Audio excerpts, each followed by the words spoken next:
We have a very, very interesting guest here today. We're talking with the head of marketing from SoapBox. And basically, Hiba Amin leads the team at SoapBox for Marketing, a solution that empowers over 100,000 managers and their teams to be high performing by combining quarterly priorities, weekly meetings, and engagement measures all in one place. She's a very experienced digital marketer, so we're going to share a lot of great insights today, having worked on everything from ABM and demand generation to brand and content marketing. So really, maybe you could say full stack marketeer. Very interested about what she has to say about her experience at SoapBox. So Hiba, welcome to the show. Thank you. Thank you for having me. Yeah, so maybe in your own words, right? I gave a bit of a summary, but usually the people from the teams are much better in doing that. So what is SoapBox all about? Yeah, so I guess the idea behind SoapBox is that, most managers stumble into their role as a people manager. You're a very great individual contributor, whether you're really good, for example, at email marketing or developing. And so a lot of the times people get promoted because they're great at these skills, when in reality, they're not ready to manage people necessarily. So they get promoted into what's masked as a completely different job. So what SoapBox does is ultimately help managers and their teams have better conversations through, different question prompts to promote better conversations between managers and the direct reports, and one-on-ones and team meetings and one-off meetings, and really just take a lot of the chaos that can happen. You're probably in your one-on-one, you agree to doing X, Y, and Z, but nothing gets done because you kind of just forget about it. You talk about it and it's kind of gone. So we provide teams with a place to kind of have everything in one place, to whether it's action items, whether it's past discussions, and ultimately in hopes of helping employees grow, but also helping managers, minimize the chaos that can come with being a people leader, especially for the first time. Awesome. Very interesting. Could you tell me maybe a bit of a background about the company, right? So that people that listening in get an understanding about SoapBox. Maybe you can tell me, I don't know, how many clients you're working with, or how many visitors are coming to the page, or maybe any rewards or prizes you've won, something that characterizes the company a bit. Yeah, so we are a SaaS product-led company. We're based out of Toronto, but we've recently just gone remote. So we've hired a couple new employees from different continents as well. So that's a pretty exciting shift for us. We sign up anywhere between, 300 to 500 new companies to the product every week. And so that's been a really exciting thing to grow. And yeah, we're a team of, 17 people now, mainly focused with our company dynamic is mostly engineering. I'm the only marketer on the team. We've got some people in customer success, and we actually don't have a sales team, and we haven't for about 2 years, and that's been pretty cool, a pretty cool structure to work with as a marketer. I focus mainly on acquisition, but when I have some time, I'll help out with different areas of our pirate metric funnel, which is how we kind of measure everything. And the company started about from inception, maybe 10 years ago. The founders got together and, they've gone through 5 different products from the day that they kind of met and decided to create a company to today. And so, yeah, that's, some background into the company itself. Very interesting. 300 to 500 new companies signing up sounds very impressive. I wanted to ask, what types of companies are using this? Can you even characterize the types of companies still?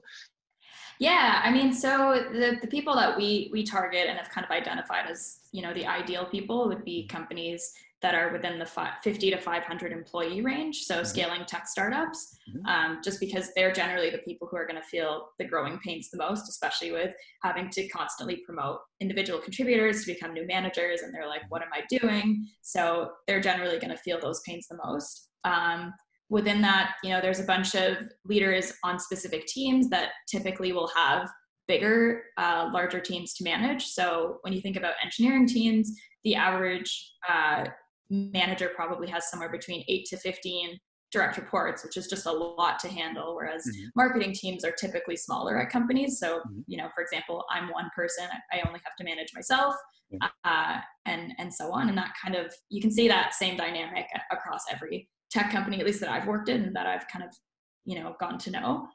But outside of that, we've got a lot of different companies who we've surprisingly been been finding have found use in SoapBox. Like we've got a big community of churches signing up. We've got a big community of restaurants. So ultimately, it works for anyone who is either a new manager who's managing a large team. But I think our ideal customer is definitely within the tech startup space. Awesome. Very good. So how would they find SoapBox? Like, what would be a typical customer journey, or what is sort of the acquisition channels that, you know, all these very different types of businesses get to know about SoapBox and get started? Yeah, I mean, the biggest driver for us, at least from an acquisition standpoint, is definitely organic. You know, my background is very much in content marketing and SEO. So, you know, at least from my point of view, where I should prioritize my time and drive the most impact on the business is definitely going to be within content marketing and search. So the majority of customers that we kind of get are through organic, but a lot of different channels kind of drive people to signing up and even to pay. And that's either from word of mouth, it's from referral traffic, it's from, you know, being partners with, you know, different tools that typically our ICPs would be using. So like Microsoft Teams and Slack and all of these different app directories will typically drive a lot of leads as well. But I think definitely earned traffic is our number one driver, and it's super consistent. And it's consistently growing, not at this like crazy hockey stick pace, but definitely year over year, we're seeing some really cool results, and that's really sort of, nice to see. So you're saying SEO and content is bringing really the traffic to the page? Interesting. Very good. Is there a particular, maybe one or two, just for people listening in, like sort of what types of, you know, keywords? Is there something that you can share, an area that you really focused on, that you're really honing in? Yeah, I mean, I've seen the most success, especially during, you know, heightened periods of people wanting to work or people being forced into remote work, I guess. A lot of people have been searching for templates for, you know, one-on-one meetings or team meetings and things like that. And I've found that, you know, in the past year, just having all this data to look at, I think it's a really nice way to get people in from, you know, before, like from the awareness stage where they're like, I don't even know what SoapBox is, all the way to, you know, signing up, because that whole flow is just so easy within a specific blog article, within a specific landing page. So it's just a really easy way to convert people right from the awareness stage right into actual users. So yeah, our agenda templates blogs are probably the highest ranking and highest performing in terms of getting traffic to the website and getting signups. Yeah, just because I guess we'll kind of walk through like, hey, here's a weekly team meeting agenda template. Here are all the items you should have, and here's how to talk about them. And then at the very end, our call to action is, you know, click on this button and you can actually create the agenda right in SoapBox immediately, and we'll pre-populate it. So as soon as you log in, it's there for you. So you can actually just invite your team and start having better meetings. So yeah. Cool. Very cool. What I would be curious then is which role does the website play in client acquisition? It sounded to be very significant, right? Yeah, I mean, the website is definitely the biggest driver. Like I said, whenever we're doing backlink outreach, whenever we're doing new blogs, everything is around getting people, whether it's to the homepage or a feature page, or even specific blogs like the one I just mentioned. Everything is kind of just around that, because that's the easiest, most, I would say, pain-free way for people to sign up for SoapBox. You know, you give them value right from the blog article, and then they get immediate value within the first day of having the app, or hour, I guess. So that's kind of where I'm focusing most. And, you know, in the next couple months, we're focusing a lot more just in terms of copywriting, because we've ramped up our customer calls, especially, you know, with this year, everything's changed so much. So how do we continue to have messaging on the website that reflects, you know, our customers and what they need? And we've also added just a bunch of new products and different pricing tiers. So how do we also communicate that? It's just a lot to juggle as one person, but we're trying to figure it out. I see. Right now, what would you think is the major strength of the website in terms of, for example, is it the ability to convert if somebody's coming? Is it the quality of the people that are coming through, of the leads, or is it the experience that you can provide on the website? Where do you see the strength of the page? Probably the biggest strength is the quality of people. I mean, we get around 10 to 11,000 visitors on the whole website, unique visitors every week. And from that, I guess if we have 500 people signing up per week or 400, it's a decent conversion rate, especially because we're including all of these like blogs that are very top of funnel, not necessarily meant to convert, that are also driving a lot of traffic. And, just kind of speaking to like our onboarding specialist and like customer success, I keep having every quarter we do kind of like a review, and I ask one person at least on each team, like what went well with marketing and what didn't, like tell me more, because it's always just nice to have other people's perspectives. And the closest person, I guess, to a salesperson on our team, his feedback really resonated with me, and he was just like, out of every company I've worked at, our SEO is just so on point, because everyone who ends up booking a demo to like discuss how to onboard and like get more information on the product, they're all really solid people who have the ability and who meet kind of our criteria of who would be likely to convert to our business plan and so on. And so I think that's an incredible strength, because I think should we bring on a sales team, I don't think there's going to be as much tension as there has been at past companies where there's like, give me better leads or like close better deals and kind of going back and forth on that. So I definitely think the quality is probably our strength. It really attests to the type of SEO niches that you've been finding there, with the templates being very actionable. Very cool. Okay, so where do you see, actually maybe one thing, you mentioned the demos, but there's also obviously the way to just sign up on the page. Like, how do you look at these two different call to actions, and what is it that you want people actually to do on the page? Yeah, we haven't put any demo type CTAs on the website yet, mainly because up until our most recent, I guess, pricing tier and new features, everything's been self-serve. So people self-upgrade, they self-sign up, everything is done within the app, and we'll only intervene if they reach out and say, hey, I'd love to share this, and do like an onboarding session with the entire team. And maybe there's more opportunity to kind of discuss custom pricing or whatever that might be. But as of recently, we had a few new features pop up. We introduced goals, which is a whole new aspect outside of just meeting specifically to the product. And so that would kind of fall under our business plan. And now we're just kind of trying to figure out how do we introduce that. And the main way we've done that is just within the app itself. So people going through, they self-sign up, and there's a couple of soft paywalls within the app itself.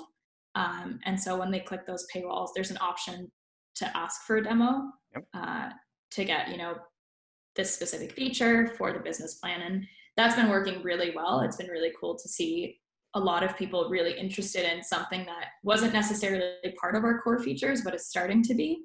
And that's just been really exciting. I think it's been launched for 2 months, and now organically we're starting to find ourselves on these different lists where they're like best OKR software and all these things. And so it's just been really cool. It's been a cool ride the last 2 months for sure. Awesome. So I understand from that, like a demo would be more sitting sort of after the initial product experience, right? Rather than in the forefront on the page. I see.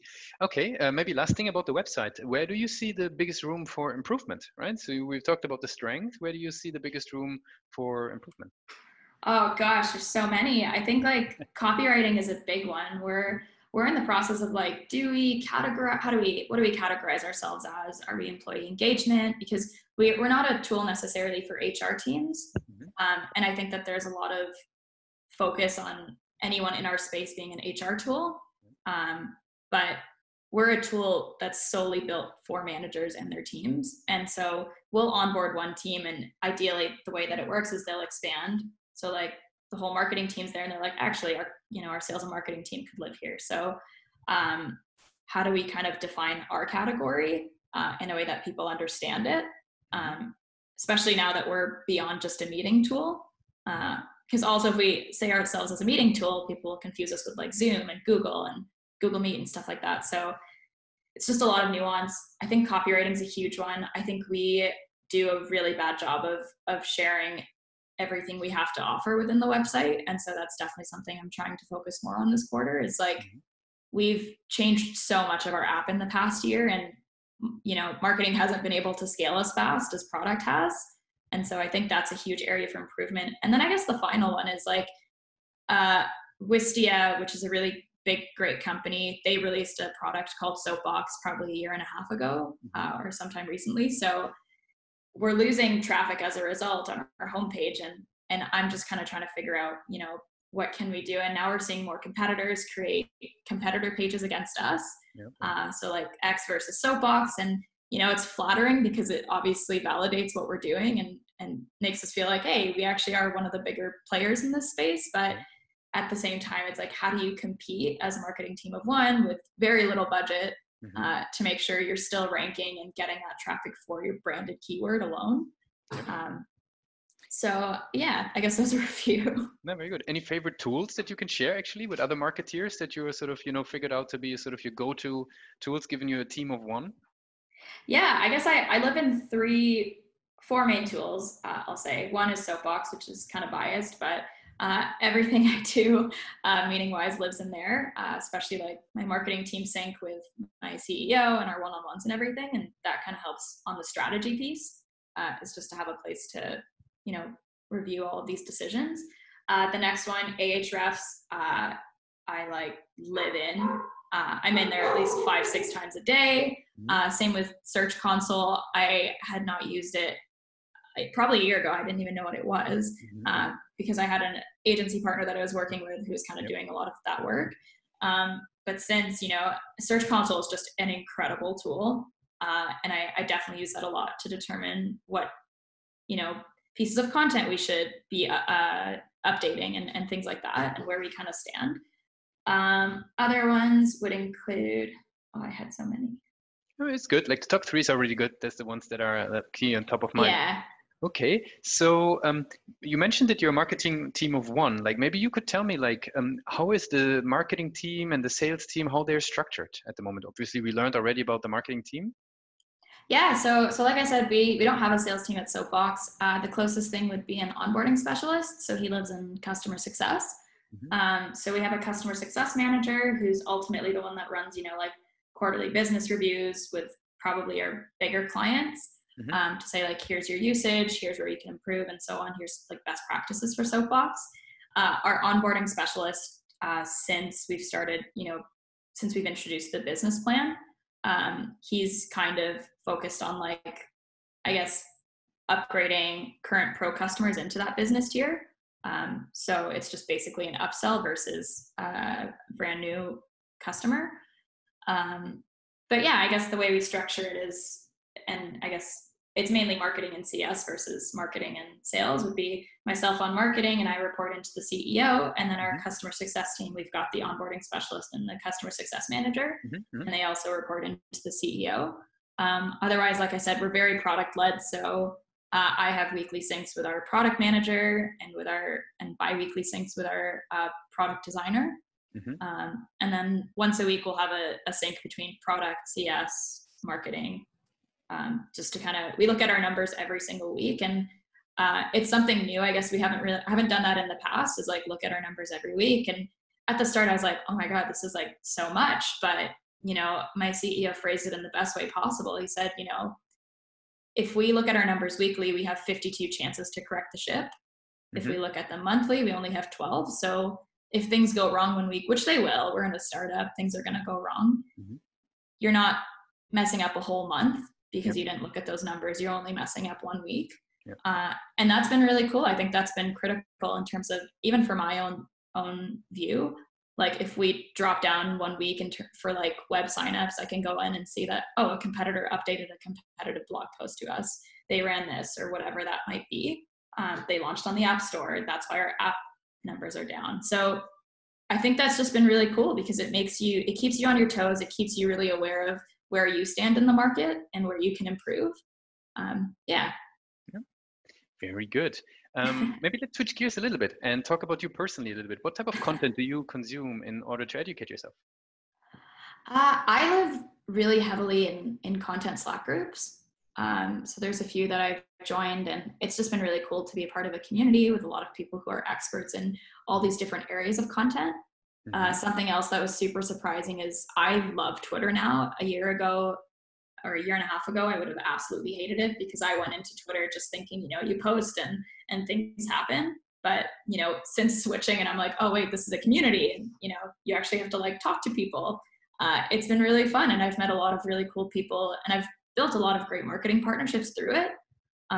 Like we started a partnership with G2, and that was because the managing editor at G2 and I became friends on Twitter because we were just joking around, and it's happened for so many other companies. And so I would say those two are probably the biggest ways I consume content. I'll also kind of Google things here and there, but I think that most of the information I receive is definitely from Twitter or Slack groups.